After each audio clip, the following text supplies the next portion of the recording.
Welcome to Reformed Thinking. Hello. Okay, let's unpack this. We've been given a challenging yet, I think, absolutely vital stack of material today. It focuses on one of the most intellectually rigorous defenses in all of theological literature. That's not an overstatement. Jonathan Edwards' systematic argument for original sin, and specifically the imputation of Adam's guilt. Right. And to be clear, this deep dive isn't really about whether the doctrine is true. For our purposes, that's understood to be consistent with the Orthodox Reformed tradition, particularly the Westminster Confession's view on the covenant of works. Our mission is much more precise. It's to understand Edwards' unique defense of its reasonableness and justice. Yes, especially against its most vehement critics. The ones who just cry foul on the basis of individual identity. That's the heart of it. And that's what's so fascinating. The sources show Edwards making this just breathtaking move. He doesn't just rest on God's sovereignty or decree.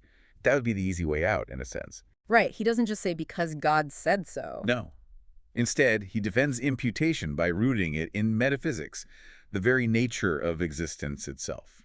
And he argues that this concept, this divine constitution that God establishes, makes the moral oneness of Adam and his descendants a real truth.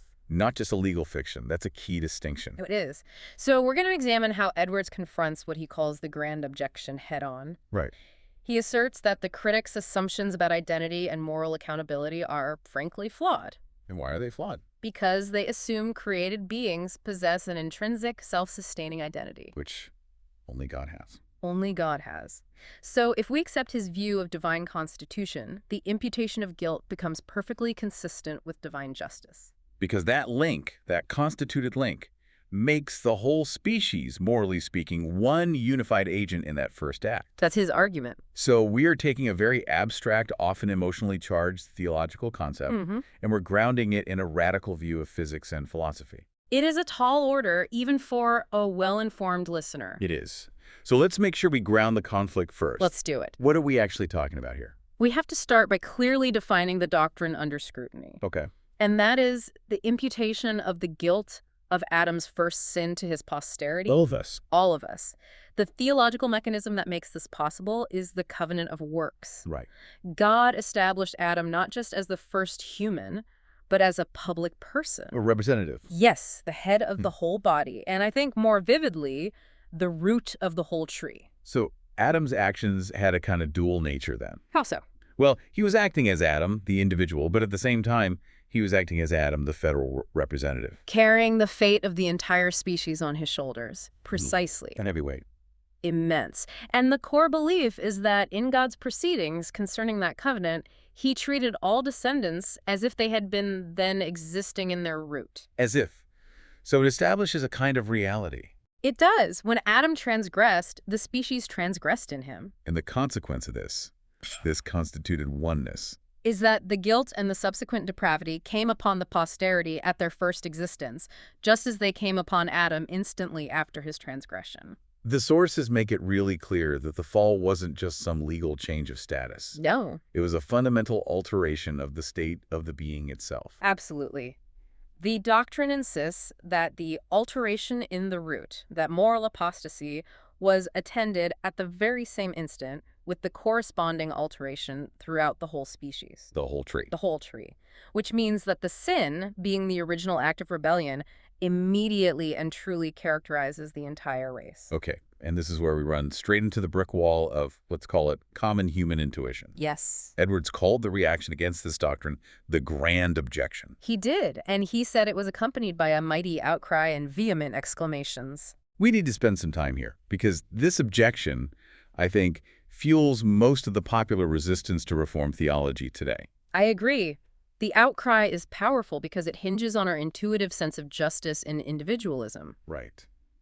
The core of the objection is that imputation is fundamentally unjust and unreasonable because Adam and his posterity are entirely distinct agents. They're physically separate, born centuries apart. They have their own individual consciousness. Right. The argument is, I am not Adam, therefore you cannot hold me responsible for his actions. It feels like a fundamental violation of personal accountability. Of course it does. And the critics argue that no, arbitrary constitution.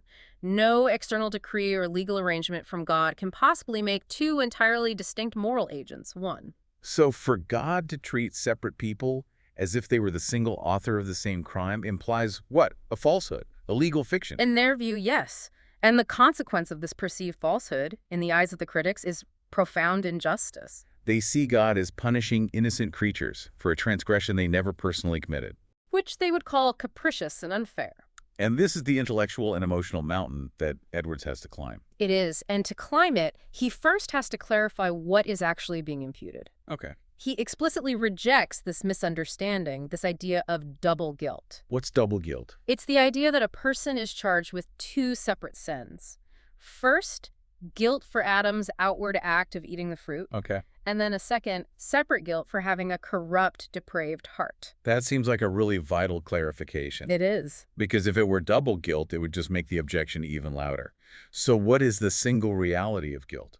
Edwards insists that the guilt a person possesses at the very moment of their first existence is one and simple. One and simple. It is the guilt of the original apostasy, the single foundational sin by which the species turned away from God. So the depravity that comes with it. The first existing of a corrupt disposition in the descendant is not to be looked upon as sin distinct from their participation of Adam's first sin. So the moral corruption we inherit isn't a separate piece of evidence against us. Yeah. It's the inherence or the manifestation of the original rebellion within the individual member of the species. You've got it. It's the consequence, but it's also the continuation. Right. Edwards calls it the extended pollution of Adam's first sin through the whole constituted tree. It's critical to understand that even Adam's original sin involved his inner disposition, right? The outward act was just the expression of the wickedness of his will. That's right. So the descendants' corrupt disposition is simply the sharing of that original wicked character made possible by the union God established. Let's lean into the analogy provided in the material, because I think it helps visualize this unity. The poison spring. It's a great analogy. Imagine the spring is Adam. Okay. When it is poisoned, that's the act of apostasy, every stream flowing from it and every cup filled from that stream contains that poison. Right. It's all from the same source. So when you analyze the water in the cup, you don't say, the spring was poisoned and this cup is now separately poisoned. No, it's the same poison. The poison in the cup is the poison of the spring, extended. The guilt is a single moral reality of rebellion against God, flowing from the constituted root to all the branches. That helps clarify the unity of the initial offense. But what about the actual conscious sins a person commits throughout their life? A very important question. When do we stop talking about Adam's sin and start talking about my sin? Edwards is careful to draw that line. He clarifies that while the initial evil disposition, the participation in the original apostasy, is the source of the initial guilt, the continuance of that depravity as a confirmed active principle resulting in subsequent operations. So actual conscious sins. Yes. Those do bring new guilt and additional guilt. So the initial inheritance is the one and simple guilt of the species' fall. But my conscious acts later in life, the lying, the cheating, the deliberate rebellion, those are new, distinct layers of guilt built on that foundation. That's it. The initial corruption is the inherited illness. The subsequent acts are the symptoms that further confirm the illness.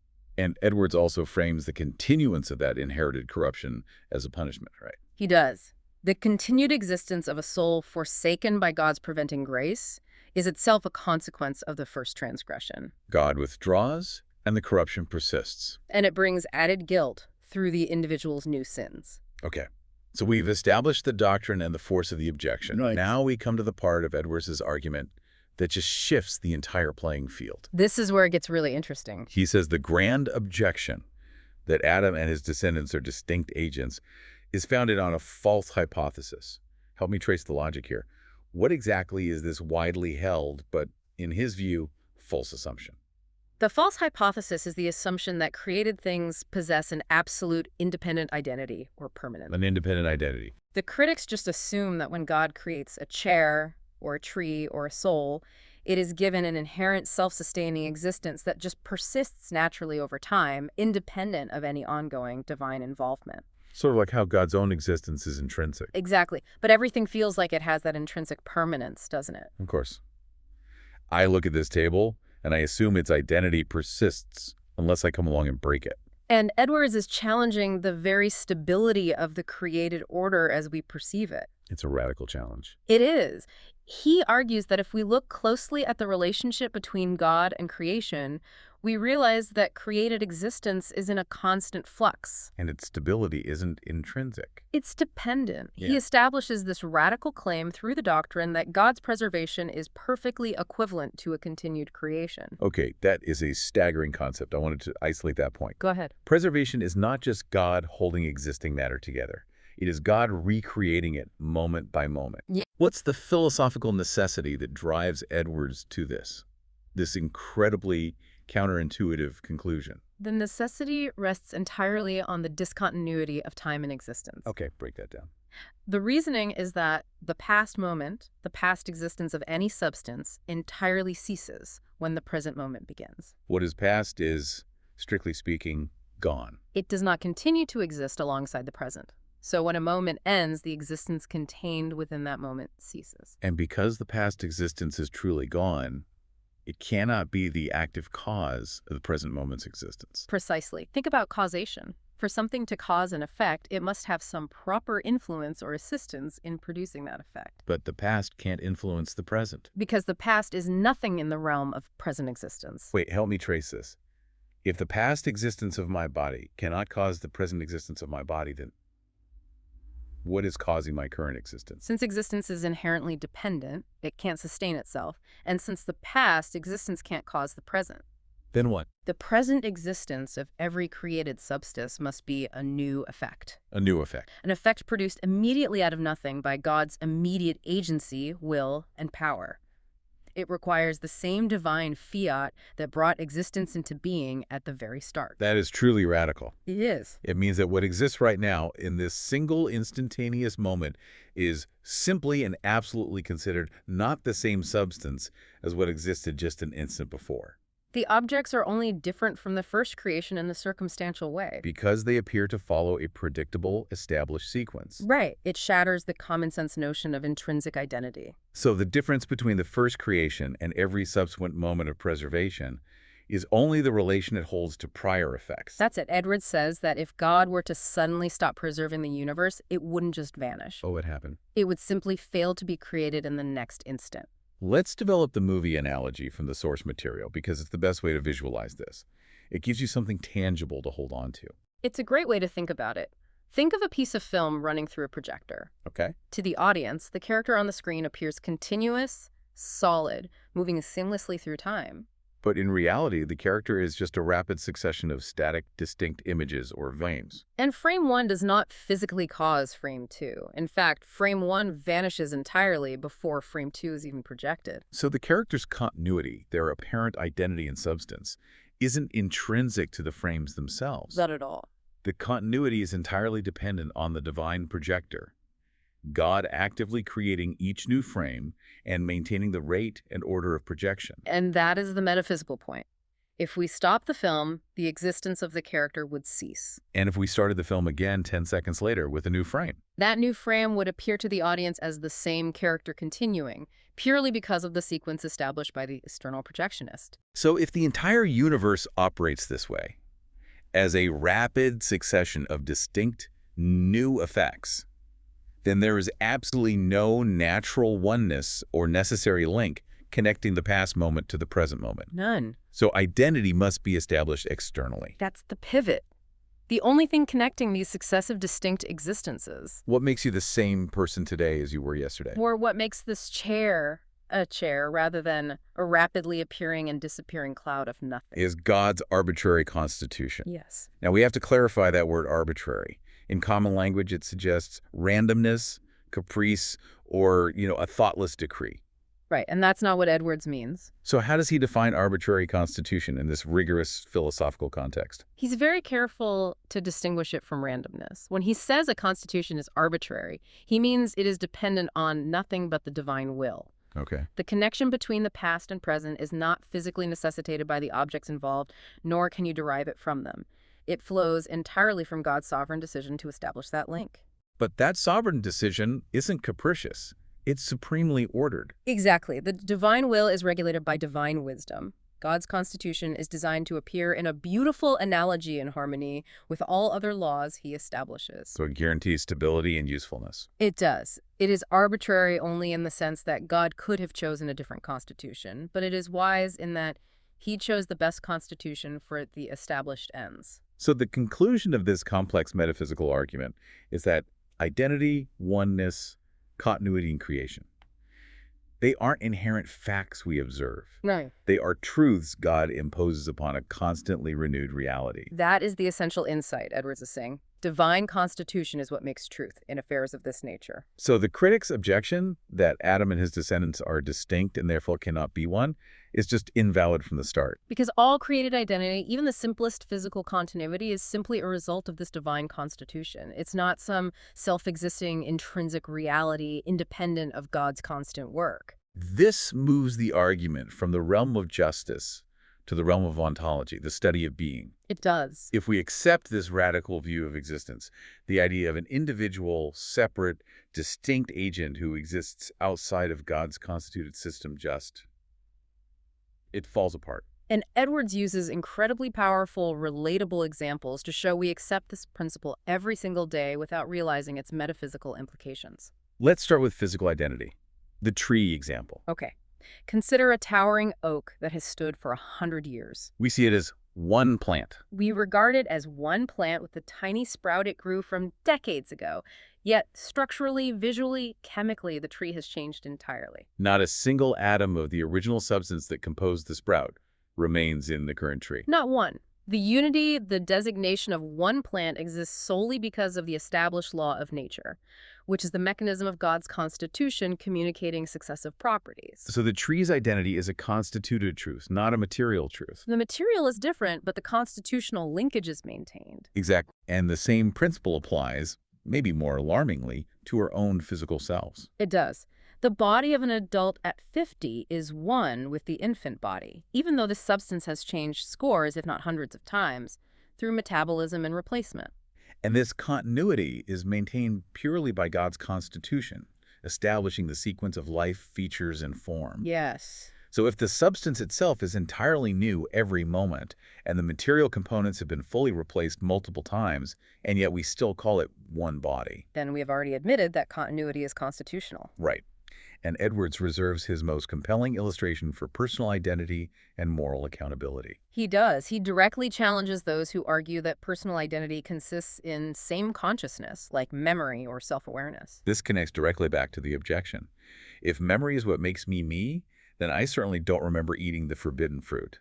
Exactly. But Edwards argues that even the continuance of consciousness and the responsibility for past sins, say, the guilt for a crime you committed 20 years ago, depends wholly on God's arbitrary establishment. So why should the current moment of consciousness be held accountable for the distinct moment of consciousness 20 years ago? We assume a psychological continuity connects them. Of course. But metaphysically, those are two distinct effects, two separate creations in time. So there's no inherent necessity for the remembrance and ideas of what is past to continue. It relies entirely on the sovereign will of the Creator to link those distinct moments of consciousness together and treat them as one responsible agent. If God chose, he could separate those moments entirely. Yes. This is a devastating rhetorical move. It is. If the only thing connecting my 20-year-old sinful self and my present self is a constitutional link established by God, meaning, if I am not intrinsically continuous, then the grand objection that Adam and I are too distinct to be connected just loses all its intellectual grounding. We are all only continuous by decree. The critics assume Adam and his posterity are more separated than I am from my past self. But Edwards demonstrates that neither separation is absolute. Exactly. If God can justly constitute the distinct, non-continuous moments of one person's life into a single moral agent, who are we to say he cannot justly constitute the distinct generations of humanity as a single moral entity? Now we make the pivot from metaphysics to theology. Right. We have established that identity is dependent on God's constitution. This allows Edwards to transition the argument and justify the moral union that binds the root and the branches together. And since all identity, whether it's temporal, one person over time, or corporate Adam and his race, relies on God's sovereign constitution. The justice is found in the Constitution itself. That's right. If God can justly constitute the distinct moments of one person's life as one, making them responsible for a decades-old sin, then he can just as validly establish a constitution uniting Adam and his descendants as a single entity. And this is important. Edwards is stressing that this oneness is not some polite legal fiction where God simply pretends a connection exists for convenience. Absolutely not. Because the Constitution makes truth in these matters, the sin is considered truly and properly theirs. It's not just a charge on a ledger. No. It is the reality of participation in the fall, established by this divine union. The guilt is real because the species, in God's eyes and by his established nature, acted as one moral agent in the initial apostasy. This brings us to the sensitive issue that always follows the doctrine of original sin. God's active role. Yes. If God's constitution makes the depravity real in the descendants, does that make God the positive author of that original evil? A critical question. And Edwards is careful to align himself with the classical Reformed position that God is not the author of evil. Okay. He explains God's relationship to the first evil inclination in Adam as an act of sovereign permission, not positive agency or infusion. How does he define that distinction? Permission versus positive agency, in a moment, as crucial as the fall. Well, God possesses the power to prevent any evil. True. He could have provided, as Edwards says, such influences of his spirit as would have been absolutely effectual to hinder it. But he didn't. The first evil arose in Adam's heart because God sovereignly chose to withhold or withdraw that preventing influence. So the absence of God's preventing grace allowed Adam's inherent creaturely weakness to express itself in a wicked choice. But God did not inject the wickedness. Exactly. The initial evil sprang from Adam's own will. God merely chose not to exert the countervailing force. By limiting his involvement to merely withholding influence, God allowed the sin to occur without being the positive author of that evil disposition. The responsibility for the choice remains entirely Adam's. Right. Now, how does that original sovereign withholding extend to the posterity? Because of the constituted oneness between Adam and his race. The same constitutional link. It ensures that the branches share the same altered moral state as the root. Since Adam, the root, was abandoned by preventing grace, the withholding of that influence naturally extends to the posterity. God acts, or refrains from acting, toward the descendants as he did toward the root. That's right. So when a descendant comes into existence, they are a new effect created by God, but they are created within a constituted system where God is already withholding the preventing influence due to the prior apostasy. And that's the consequence of the union. A corrupt disposition exists in the descendant's heart, equivalent to that which was exerted in his own heart. And God has no hand in that depravity other than in not exerting such an influence as might be effectual to prevent it. So the initial evil disposition is participation in the apostasy itself, which is what brings that one and simple guilt. Correct.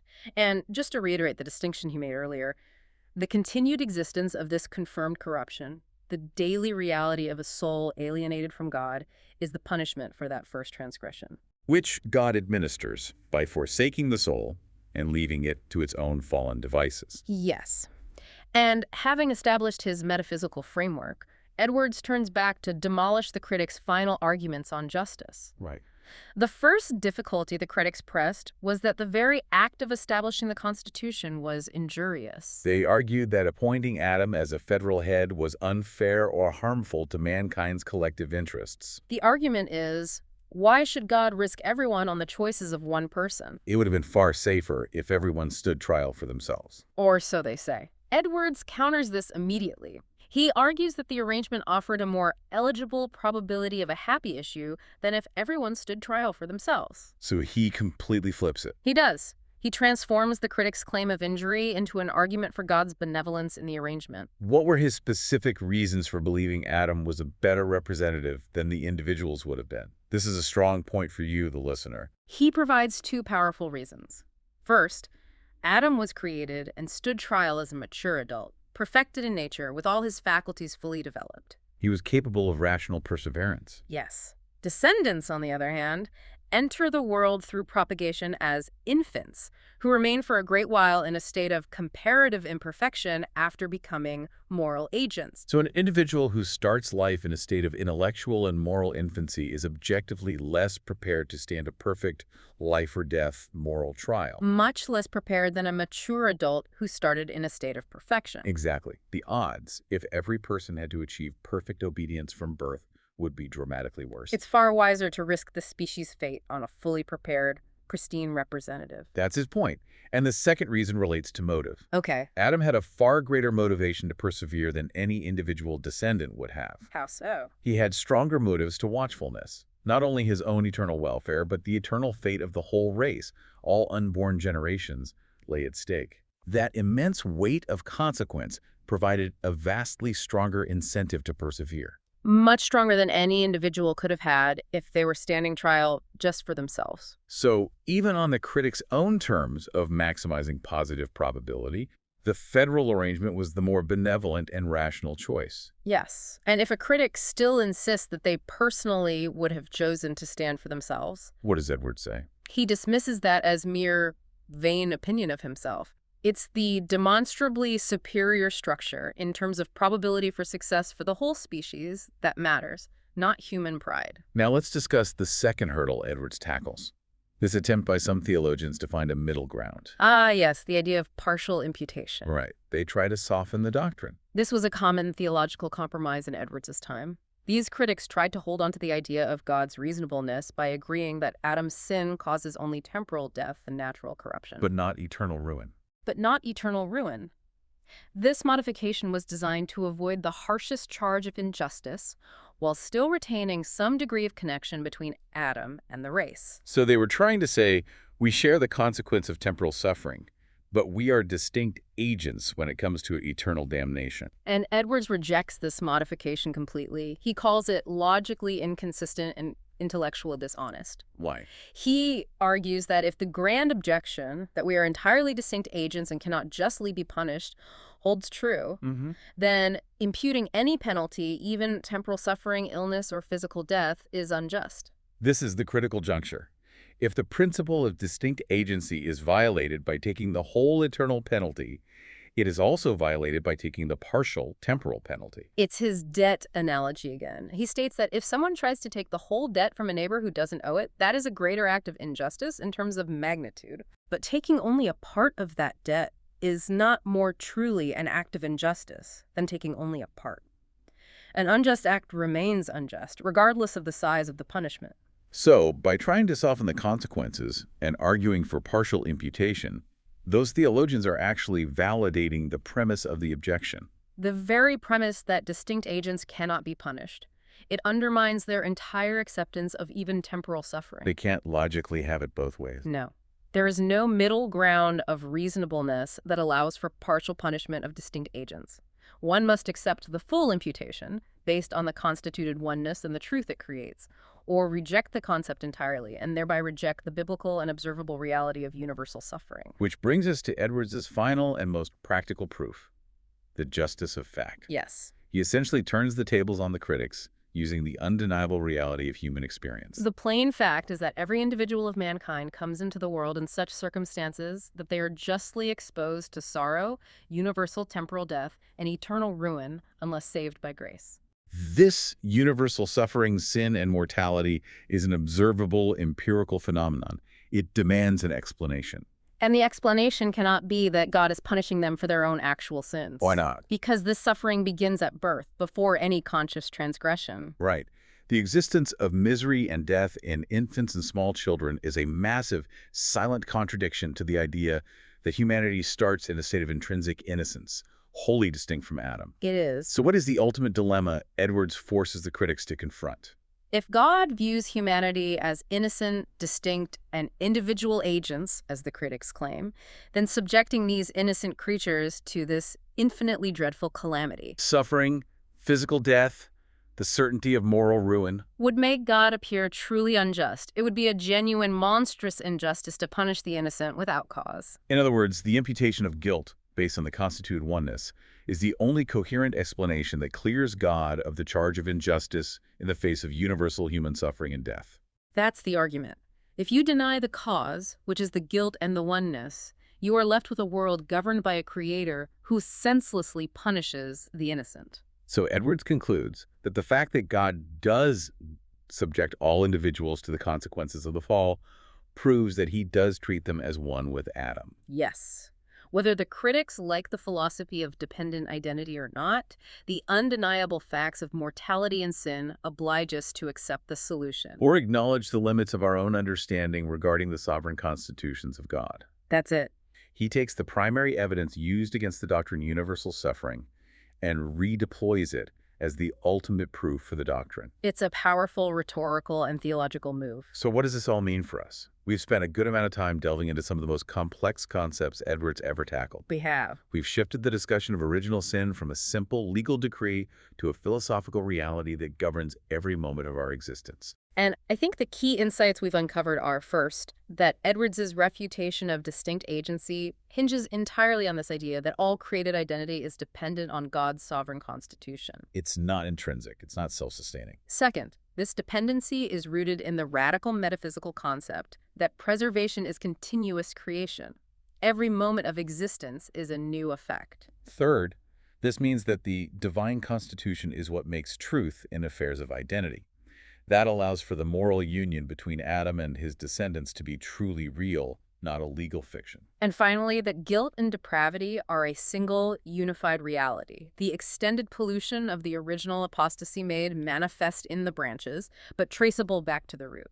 This detailed structure really shows us that Edwards viewed God's governance as deeply coherent. Yes, his action regarding original sin isn't some harsh, isolated decree. No. It's an instance of the exact same law of constitutional oneness that upholds the rest of the created order. So the metaphysical structure of existence coheres perfectly with the moral structure of existence. Which leaves us with this final provocative thought for you to contemplate, building on this idea of dependent existence. If all created identity, from the continuity of a tree to your personal consciousness that links your past sins to your present self, to the moral unity of the human race, is entirely dependent on God's sovereign constitution and recreation moment by moment, how does that shift the way you perceive the stability of the created order and consequently your own sense of self-ownership and moral responsibility within that constantly renewed existence? Until the next deep dive.